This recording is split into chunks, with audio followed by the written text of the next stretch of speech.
Bismillahirrahmanirrahim. Assalamualaikum warahmatullahi wabarakatuh. Anda semuanya, pada pertemuan sebelumnya kita sudah berdiskusi tentang persamaan dasar akuntansi. Alhamdulillah, kita juga sudah melaksanakan UH1 terkait dengan akuntansi sebagai sistem informasi. Pada pertemuan hari ini kita akan mencoba melanjutkan materi kita dengan materi siklus akuntansi perusahaan jasa. Siklus akuntansi merupakan tahapan pekerjaan untuk menghasilkan laporan keuangan atau informasi keuangan. Dimulai dari pengumpulan dan penganalisisan dokumen transaksi, kemudian kita lanjutkan dengan membuat jurnal. Setelah jurnal nanti kita posting ke buku besar. Nah, mulai dari mengumpulkan dokumen dan analisis, kemudian kita menjurnal, kita membuat buku besar, semuanya disebut dalam tahapan pencatatan. Nah, setelah tahapan pencatatan, kita akan masuk ke dalam tahapan berikutnya, yaitu tahapan membuat neraca saldo. Nah, neraca saldo ini berisi nanti daftar-daftar saldo akun-akun yang sudah kita buatkan buku besarnya. Kemudian, akun-akun tertentu di neraca saldo ini pada akhir periode perlu kita sesuaikan dan kita buatlah jurnal penyesuaian. Setelah kita buat jurnal penyesuaian, kemudian kita masukkan neraca saldo dan penyesuaian itu ke dalam kertas kerja. Kertas kerja adalah sebagai alat bantu bagi kita untuk membuat laporan keuangan. Dari kertas kerja inilah nanti lahir laporan kita, baik itu laporan neraca atau laporan perubahan ekuitas, laporan laba rugi atau laporan laporan kegiatan yang menghasilkan laba dan rugi perusahaan, kemudian laporan perubahan modal atau perubahan ekuitas. Nah, Nanda, setelah laporan ini kita buat, maka kita lanjutkan dengan menutup akun-akun nominal. Nah, kemarin kita juga sudah berdiskusi tentang akun nominal, yaitu akun yang terdiri dari pendapatan dan beban. Nah, setelah kita tutup, kita masukkan kembali ke buku besar, kemudian lahir lagi neraca saldo setelah penutupan. Dengan selesainya neraca saldo setelah penutupan ini, maka selesailah satu tahap dari siklus akuntansi. Nah, untuk neraca saldo, penyesuaian, kemudian jurnal penutup, dan neraca saldo setelah penutup, itu semua berada di tahapan pengiktisaran. Kemudian di tahapan pelaporannya adalah ketika kita membuat laporan, baik berupa neraca, laporan laba rugi atau rugi laba, kemudian laporan perubahan modal. Satu hal yang perlu kita ingat Anda semuanya bahwa selesai kita membuat jurnal, maka kita harus memasukkannya ke buku besar. Proses memasukkan jurnal ke buku besar inilah yang disebut dengan posting. Dan kemudian setelah buku besar lahir atau setelah kita posting ke buku besar, maka lahirlah neraca saldo. Mari kita perhatikan. Dokumen kita jurnal. Setelah itu kita masukkan ke buku besar, lahir neraca saldo. Jurnal penyesuaian ini harusnya juga kita masukkan lagi ke buku besar, maka nanti lahir neraca saldo setelah penyesuaian. Kemudian jurnal penutup kita masukkan lagi ke buku besar, maka lahirlah neraca saldo setelah penutup. Nah, Anda semuanya, sebelum kita lanjutkan, Bapak ingin kita melihat kembali tentang sistem pengkodean akun. Nah, akun-akun di dalam akuntansi itu sebenarnya sudah kita kasih kode. Baik kodenya kode angka atau numerikal, atau bisa juga kode huruf atau kode simbol. Anda semuanya, untuk akun kemarin kita sudah belajar. Ada 5 minimal akun yang kita gunakan dalam perusahaan. Yang pertama ada akun aset atau harta, yang kedua ada liabilitas atau hutang, yang ketiga ada ekuitas atau modal, yang keempat ada pendapatan, dan yang kelima ada beban. Nah, kalau kita kasih nomor, maka aset ini nomornya 1, liabilitas nomornya 2, ekuitas nomornya 3, pendapatan nomornya 4, beban nomornya 5. Nah, jika aset kita bagi lagi menjadi aset lancar dan aset tetap, maka aset lancarnya kita beri nomor 1, aset tetapnya kita beri nomor 2. Apa saja aset lancar itu? Kemarin kita sudah belajar, ada kas, ada perlengkapan, ada semua yang dibayar di muka, ada piutang, dan lain sebagainya. Maka jika kita mengasih nomor atau kode kas dengan numerikal, maka kode kas itu bernomor 111. Dari mana kita ambil angka 111 ini? Satu pertama itu kita ambil dari nomor aset. Satu kedua kita ambil dari nomor aset lancar. Satu yang ketiga baru nomor akun kas. Kita lanjutkan. Perlengkapan misalkan. Kita kasih 112. Dari mana kita dapat angka 112? Satunya adalah nomor aset. Satu yang di tengah adalah aset lancar. Kemudian satu yang terakhir adalah nomor perlengkapan. Begitu juga dengan sewa dibayar di muka, piutang, dan akun aset lancar lainnya. Anda semuanya begitu juga dengan aset tetap. Ketika aset itu nomornya 1, aset tetap nomornya 2, maka kalau kita ambil gedung yang pertama, nomor gedung adalah 121. 1 berasal dari aset atau harta, 2 berasal dari bahagian harta yaitu aset tetap, dan 1 yang terakhir merupakan nomor akun gedung. Berarti 121. Peralatan tinggal kita lanjutkan 122. Kemudian mesin 123, mobil 124, tanah 125, dan seterusnya. Begitu juga dengan nomor liabilitas atau hutang. Hutang kita bagi dua, jangka pendek dan jangka panjang. Maka hutang bunga kita beri nomor 211. Kemudian hutang usaha 212. Kemudian hutang gaji 213. Kemudian hutang jangka panjang yang segera jatuh tempo 214. Sistem penomoran atau pengkodeannya tetap berdasarkan urutan seperti kita mengkode aset tadi. Hutang jangka panjang juga seperti itu. Kemudian pendapatan misalkan itu juga seperti itu.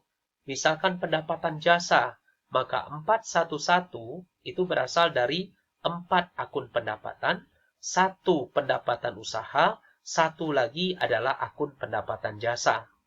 Kemudian pendapatan jahit misalkan 412, pendapatan sewa 413, dan begitu seterusnya. Kemudian pendapatan luar usaha, bunga kita kasih 421. 421 berasal dari 4 adalah nomor pendapatan, 2 adalah nomor pendapatan di luar usaha, 1 adalah nomor bunga atau pendapatan bunga. 422 dan seterusnya. Beban juga kita beri nomor yang sama. Sehingga dengan sistem pengkodean itu, maka kita bisa merancang akun apa saja yang kita gunakan dalam perusahaan dan bagaimana sistem pengkodeannya. Ananda, sebelum kita masuk ke dalam siklus akuntansi, di mana tadi sudah kita lihat siklus yang pertama atau tahapan yang pertama itu adalah jurnal. Nah, sebelum kita menjurnal, kita harus paham betul apa yang disebut dengan mekanisme debit dan kredit atau analisa debit dan kredit. Bapak yakin istilah debit dan kredit bukan istilah yang baru bagi kita. Ketika Ananda menabung di bank misalkan, maka tabungan Ananda akan dikreditkan oleh bank. Ketika tabungannya diambil, maka akan didebitkan oleh bank. Nah, istilah debit dan kredit itu adalah istilah yang sudah sering kita dengar. Kemudian, dari 5 akun yang sudah kita pelajari sebelumnya, itu ada aturan untuk mendebit dan mengkreditkannya. Contoh pertama, akun harta misalkan. Harta itu aturannya kalau bertambah harta perusahaan, kita debitkan. Kalau berkurang kita kreditkan. Normalnya di neraca, harta itu adalah didebit. Liabilitas atau hutang. Jika bertambah kita kreditkan. Jika berkurang kita debitkan. Maka normalnya adalah dikredit. Ekuitas atau modal. Jika bertambah kita kreditkan. Berkurang kita debitkan, normalnya adalah dikredit. Pendapatan, jika bertambah kita kreditkan, berkurang kita debitkan, normalnya dikredit. Kemudian terakhir beban, jika bertambah kita debitkan, berkurang kita kreditkan, normalnya adalah di debit. Ananda, analisa atau mekanisme debit dan kredit ini adalah merupakan kunci penting agar Ananda bisa memahami akuntansi dengan baik. Seluruh kegiatan kita ke depan itu tidak akan pernah lepas dari analisa atau mekanisme debit dan kredit ini. Maka silahkan dipahami betul, dicatat jika perlu, sehingga nanti ketika ada soal-soal selanjutnya, kita bisa mengerjakan dengan baik. Contoh misalkan, tanggal 1 Desember 2019, Tuan Gibraltar memulai usaha dengan menyetorkan uang tunai 15 juta dan mesin fotokopi senilai 60 juta sebagai modal awal untuk mendirikan usaha fotokopi dengan nama Gibraltar Fotokopi. Analisa kita adalah, dengan menyetorkan uang tunai 15 juta ke perusahaan, maka kas perusahaan bertambah.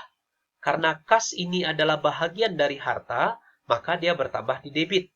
Berarti kas bertambah di debit sebesar 15 juta. Dan setoran mesin fotokopi menyebabkan peralatan atau mesin fotokopi itu bertambah. Karena peralatan atau mesin itu juga harta, tentu bertambahnya juga di debit sebesar 60 juta.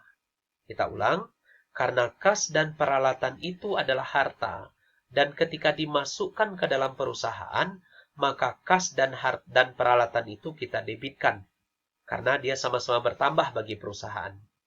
Kemudian, di sisi kredit, modal Gibraltar itu juga bertambah.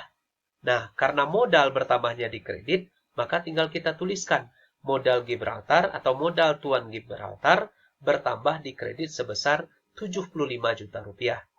Kenapa 75? Angka 75 ini berasal dari kas sebesar 15 juta dan peralatan atau mesin fotokopi sebesar 60 juta. Sehingga kita ulang kesimpulannya, kas perusahaan bertambah 15 juta di debit, peralatan berupa mesin fotokopi bertambah 60 juta di debit, kemudian di sisi kreditnya, modal Gibraltar bertambah 75 juta. Ananda, setiap selesai satu transaksi, maka debit dan kreditnya harus sama. Di soal kita yang pertama ini, debitnya 15 juta tambah 60 juta, itu 75 juta, kreditnya juga 75 juta. Oke, kita lihat transaksi berikutnya. Transaksi yang kedua, tanggal 2 Desember 2019 dibeli satu buah mesin potong kertas seharga 30 juta. Dari nilai transaksi tersebut dibayar tunai 10 juta, sisanya dibayar kemudian. Nah, jika kita analisa, ketika perusahaan membeli mesin mesin potong kertas, maka mesin potong perusahaan akan bertambah. Karena mesin ini adalah harta, tentu bertambahnya di debit sebesar 30 juta. Kemudian di sisi kredit, karena dibayar 10 juta dengan kas, tentu kas akan berkurang. Karena kas itu adalah harta, berkurangnya di kredit. Nah, dia membeli mesin 30 juta, dibayar 10 juta. Artinya, atau kesimpulan kita, ada hutang di sana sebesar 20 juta. Karena hutang perusahaan itu bertambah, maka hutangnya kita kreditkan sebesar 20 juta. Sehingga kita simpulkan dari transaksi kita ini bahwa mesin potong kertas bertambah di debit 30 juta, di sisi kreditnya kas berkurang 10 juta dan hutang bertambah sebesar 10 juta. Kita coba transaksi yang ketiga. Tanggal 3 Desember 2019 diselesaikan pekerjaan fotokopi milik langganan senilai 5 juta. Dari nilai tersebut baru dibayar 3 juta, sisanya dibayar langganan minggu depan. Karena kita sudah selesai bekerja dan mendapat uang 3 juta, maka kas perusahaan bertambah 3 juta, kemudian sisanya berarti piutang perusahaan juga bertambah sebesar 2 juta. Maka kas dan piutang karena harta itu bertambah di debit. Sementara pendapatannya yang 5 juta bertambah, kita kreditkan. Karena pendapatan bertambah di kredit. Nah, Nanda itu contoh 3 transaksi. Mudah-mudahan ke depan Bapak akan bisa memberikan contoh-contoh yang lain atau kita bisa membahas kasus-kasus yang nanti akan diberikan. Terima kasih atas perhatiannya. Mohon maaf atas segala kekurangan. Assalamualaikum warahmatullahi wabarakatuh.